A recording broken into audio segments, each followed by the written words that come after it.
هکار بله هکار قلبالغه کی گلکی زیده گلک پیشنگهیم پرتوکان نابنتویا حولی دگو از هاتی از دکارم بیجم کو ایسال انجی ایرو کو ایسال دسپیکر زیده تر سردانکار هنه گلک قلبالغه بمليون وكي كنت قوتي برتوك هنا برتوكين بزمانين جدا بكردي لاتيني جي جهر چار پارچه کردستانی کو بشداری الویدری هیا نها هکر میوانا من نریمان عبدکه نویزکار سی پرتوکی وی گو درکتنه پیشتر پرتوکاوی چاراجی نها دستی من ده به ناوی دری سلاوت نریمان سلاف گلکی نریمان تو سری کانیه تخوندنا خود سری کانیه کریه یا دست پیکی سرطایی ناوندی نهاد کاری بچه سریکانیه؟ مخابن ایرو روز از نکارم در باسی سریکانیه بم از نهال قامش لو جیان دکم ام همو روشا سریکانیه زانن نها دست چتا دیا هیویا مهیا خون و خیال مهیا کروجه که امکاربن وگرن تایبت من پرتوکا داری نویسان دیش خود داری جی داری مالا منی سریکانیه بل که من وگری هشتیه که از روزه که کاربن دوی داری خورجی دیسا وگرم مالا خواه ببینم بیردان کا بیر آنین منی زاروکاتیم بگومن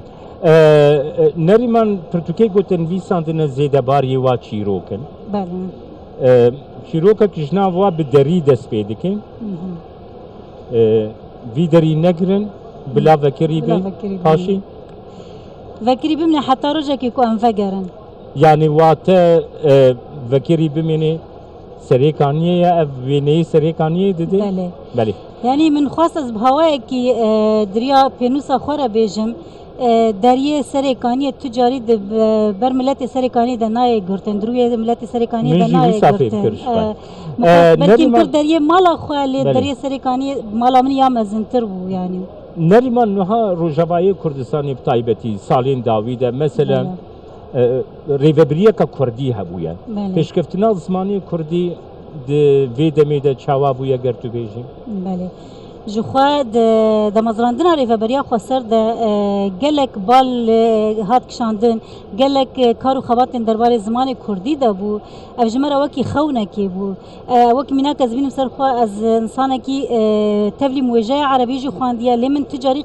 لخوا دانان از عربی بنویسیم جبر بر زمان می دای کی هيا نویسم همو کردی بو جبر و کی جبو روزه کی نه دیتنجی من چد نویساند متقطعات مداوت یعنی نه گلک نویسم نی وندای هنا نایم بیرام چنی ویساندی اجبر منور بود در خستایا یعنی ام دکارم بیجنگو بنمای که بهیس ادبیاتا کردی لروجوای کردستانی هاتیه درست کردن کو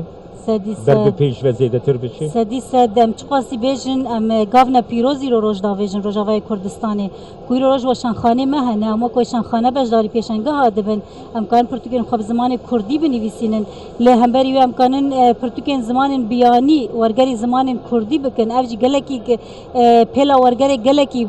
بهوا کی خوش بامد در باز دبه لالی کی دنیجی کو دی دبستان ما زاروک ما فری کردی دبن نها نفشک زاروک ما در دکوین تن کردی خورود دزانن بخوینن بنویسینن و چاغي وقت ارگه کی جیل سرمه چه سازی و دزگهن وکی وشانخانه بن یا قادمه یا وجهی گشتی سازی ما و دزگه ما وجهی و روشن بری گلکن لور وکی ارگه کی لسرمد و امدی اجی گرانیه بدن کردی بنویسینن به کردی بلا بکن به کردی بواشینن جبر اف نفشی زارو که می کرادبن حسنکاری بو نویسکاران بو هنرا کردی بو نویساندنا کردی لروجوای کردستانی تیکرن نهاج بوی پیشکفتنا مثلا هم زمان هم هنر هم کلتور بله نها وکیم گوتی گلکی خالن گاونا پیروستی ناویتن ام میناک بیجم دمام پیشنگاه کردی ام پیشنگاه پرتوکال روجاوای کردستانی لقامش لو چه دکن دما کو ام دبالا خودنه هر سال به سال هجمار پرتوکن کردی بهتر دبن جهه کیف خوشیه یا هر سال پرتوکن تینا خواستن کردیه او جهه کیف خوشیه یعنی نریمان ام دکارم بیجن او خونا داگیر کران کو زمانی کردی تیک بدن بله کلتورات کردی تیک بدن بله شو او خون تجاره جبو وان نابی راستی حتى شخوا حتى ام هبن او خون تجاري نايجي بله. جبر روزانه جیان خو ما تمید بر خود ام کرد لحر چهار پارچه کردستانی و لهر درجی جیان ما همی تمی بر خودانی بویا تمید نوا شرو پفچونه دبونه شبو خون و خیال ما شبو ام کردستانک آزاد ببینن 24 ساعت ام نوا شرو پفچونه دنا بله. حتی نفسک جهبه ام وی شرو پفچونه خو بر دوام بکنی تا پیشنگاه ناونتوی یا هولیری چاوادی راستی بلکی از وقت کسایتی ساله که بشدار دبم بله. لی پرتوک منی بری وی هر سه بله. بشدار دبون دی پیشنگه ده هبون سالین چویی جمل هستی خونک تشمن. بو بله. مدگو پرتوکن مبری مچون از گلکی کیف خوشم بله. اف ساله که از بشدار دبم گلکی دولمنده گلکی زنگینه تو هر کسی دبینی تو هر عالی نویسکاران دبینی وشانخانهان دبینی ملت دبینی میوان رزدار و هب قدر و قیمت دبینی خونم هبو کو از گلک نویسکارن روز اول ور ببینم ایرو روز بلکی از بناوی وشانخانهاش لیر نه تا ما وکی نویسکار از نل ور باما خونن نویسکارن می روزاوا هنه کو بجداری همو پیشنگهن کردستانی ببن هر چهار پارچه تایبت یا هولیر او جوک خونه که هم تخوازن سالن پیکارن گلک سپاسیاتت که نریمان و سرکفتنش سرت